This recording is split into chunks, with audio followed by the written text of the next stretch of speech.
गवाही की वो सब पूरी हो सकेगी, तभी तो जो फर्जी मुकदमा बना करके हमारे ऊपर दायर किया गया है उसकी सच्चाई सबके सामने आएगी, तभी ऐसा काम करने वाले जो लोग हैं वो दंडित हो सकेंगे।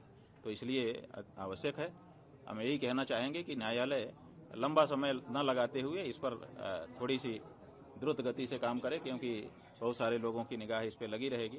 तो जल्दी से जल्दी इस पर गवाही साखी करे और निर्णय करे। जो गलत है वो तो गलत ही है, जो फर्जी केस बनाया है वो तो फर्जी ही सिद्ध होना है। गुरुजी, आप बता रहे थे कि कोर्ट में पीठ पर आसीन है और आपके ऊपर इस तरह के आरोप लगाए गए हैं, तो बात यह है कि सनातन के ऊपर आरोप लगा कौन रहा है? आप देखिए, किसी विधर्मी ने थोड़े लगाया है हमारे ऊपर आरोप। जिस व्यक्ति ने लगाया है वो खुद हिस्ट्री शीटर है। उसकी पूरी हिस्ट्री शीट शामली जिले के कांदला थाना में दीवार के ऊपर जो हिस्ट्री शीटरों का नाम लिखा हुआ है उसमें 34 नंबर पे उसका नाम लिखा है, ऐसा हमको बताया लोगों ने, फोटो भी दिखाया उस दीवार का।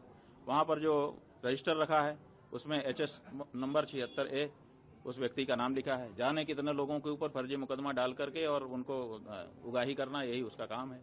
वो व्यक्ति रामभद्राचार्य का शिष्य बन जाता है और रामभद्राचार्य जी की शिष्य होने के बाद वो आकर के हम लोगों के ऊपर इस तरह का आरोप लगाता है। तो आप समझ लीजिए कि ये आरोप कोई विधर्मी नहीं लगा रहा है, ये आरोप कहां से आ रहा है, रामभद्राचार्य जी। और रामभद्राचार्य जी का बल कहां है वो भी आप लोग जान लीजिए। तो गौ माता की जो आवाज हम उठा रहे हैं, इस आवाज को बंद करने के लिए सारे प्रयत्न हो रहे हैं, उन्हीं में से एक प्रयत्न ये भी है। महाराज जी, आप कह रहे थे कि कोर्ट में सब साक्ष्य देने के बाद ही मुकदमा कैसे दर्ज हो गया?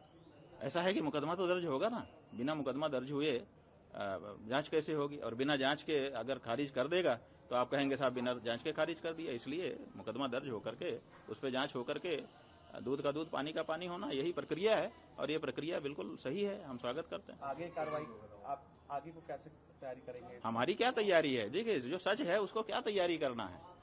उन्होंने झूठा केस बनाया है और उन्होंने कल हमारे अधिवक्ता ने आप लोगों को बताया था कि उन्होंने 2 एफिडेविट दाखिल किए हैं, दोनों में 2 कहानी है, यहीं से मामला खत्म हो गया।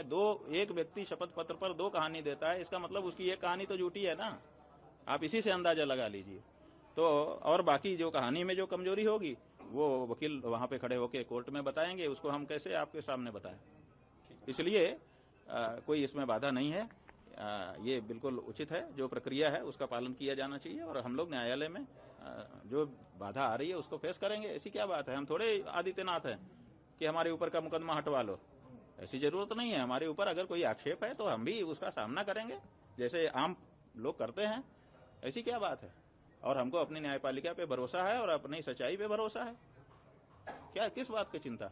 और गौ माता का आशीर्वाद है, गौ माता के लिए निरंतर हम लोग आगे बढ़ रहे हैं, बिना डरे बिना भय खाए, और बढ़ते रहेंगे। आप कैसे चुप करा लोगे?